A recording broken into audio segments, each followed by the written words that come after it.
When citizens have questions for the government, they often turn to their representative in Congress. When Congress has questions, it turns to the Congressional Research Service. And now the CRS has a new director. Karen Donfried joins me now. Dr. Donfried, good to have you with us. Tom, it's a delight to be here. And it is a never-ending job, isn't it? And, just give us a sense of what CRS is being asked to do these days, because Congress deals, it seems like, each generation more and more issues. Well, CRS is the place where Congress turns first for its needs in understanding the complex policy issues that every member of the House and every member of the Senate confronts today.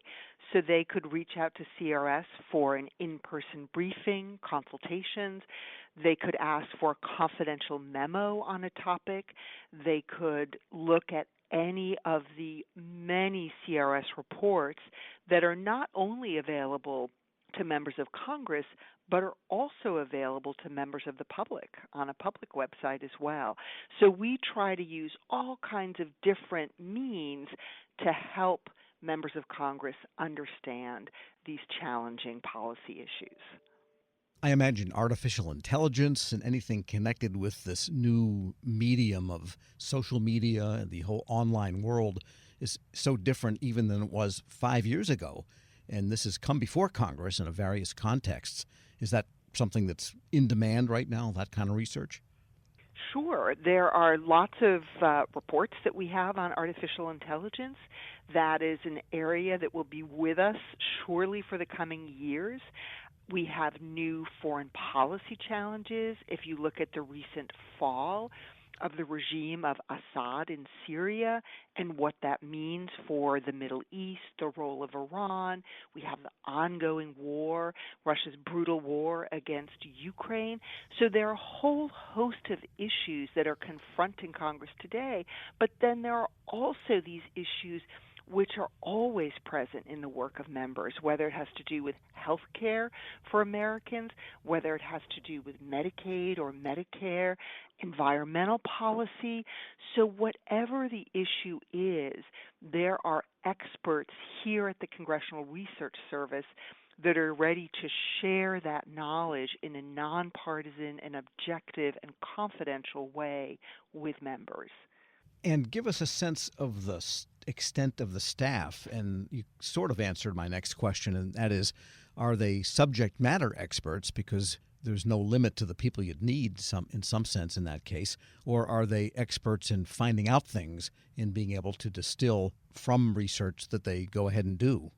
So the Congressional Research Service has about 620 employees, and the vast majority of those are policy analysts, legislative attorneys, research librarians who are doing that research and analysis for members and their staff.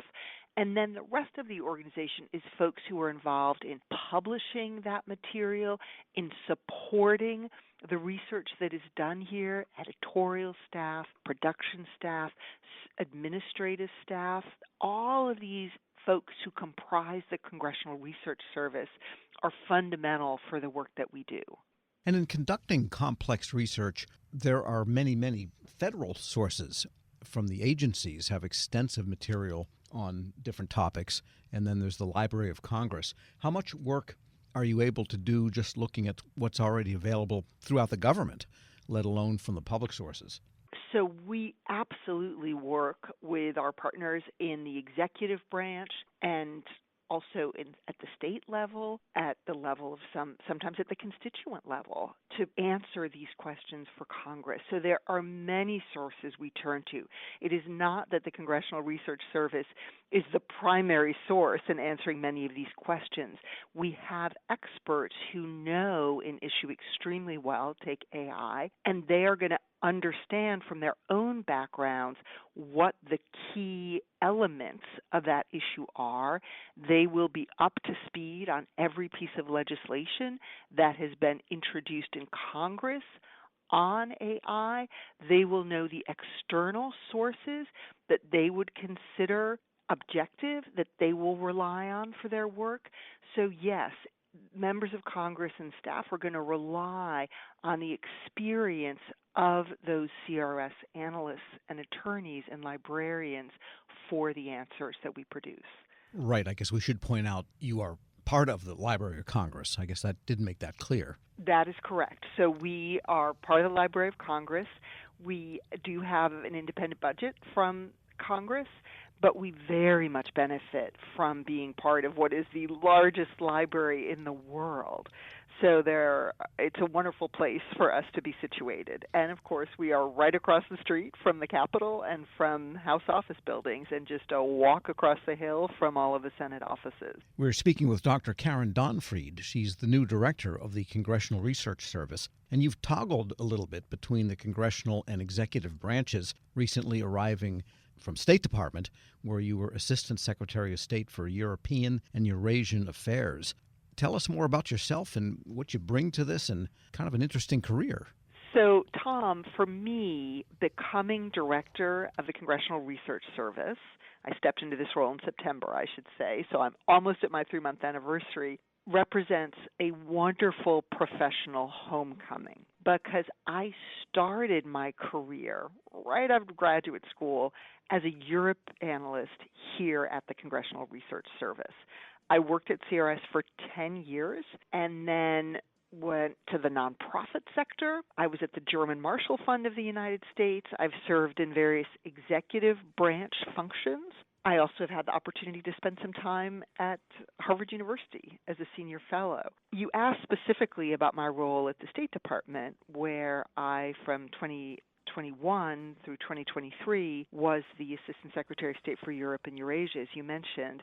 And what's so fun about that job is the first time I met Tony Blinken, currently Secretary of State Blinken, is when I was at Congressional Research Service earlier in my career, because he then worked for a senator who was very focused on foreign policy named Joe Biden. So it's just wonderful to be coming back to this institution that I think plays such an important role in our democracy in terms of providing that research and analysis to the first branch of government. And how much contact do you and the senior staff, or maybe the staff have directly with the members in the day-to-day work?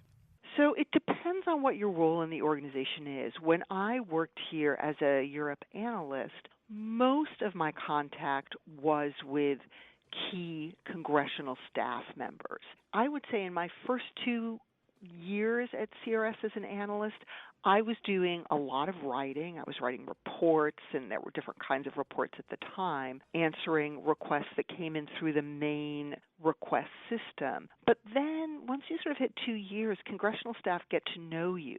So most of the requests were then coming over the phone, folks I'd done a lot of work for, and not surprisingly, I did a lot of work for the staff on the committees of the Senate Foreign Relations Committee and the House Foreign Affairs Committee. And that, of course, is going to be different for each analyst and what their subject matter is. Now that I'm here as director, I have an enormous amount of contact with members of Congress directly. I'm touching base with as many of them as I can, wanting to understand if we're meeting their needs and are there things we should be doing differently. So it depends on what your role in the organization is, what the topics are that you cover. But even as an analyst, you often will brief members in person, for example, in the foreign affairs role before they go on a congressional delegation to another country. That would be a point where often you might, in fact, do that in-person briefing as an analyst. But again, it's going to depend on what you're covering and what the issues are. And most of them, especially when they've been there a while, are used to being listened to. Are they capable of sitting down and listening? You know, it's so interesting. When I meet members of Congress and introduce myself, they say, "Oh, the Congressional Research Service, I love CRS." And you hear that across the political spectrum. And that is so important for CRS because it says to me, CRS is a trusted source for members of Congress. They know they can come to us and confidentially ask whatever question they have. And we are not advocates for policy. We are here to explain complex policy issues. So we will give them an understanding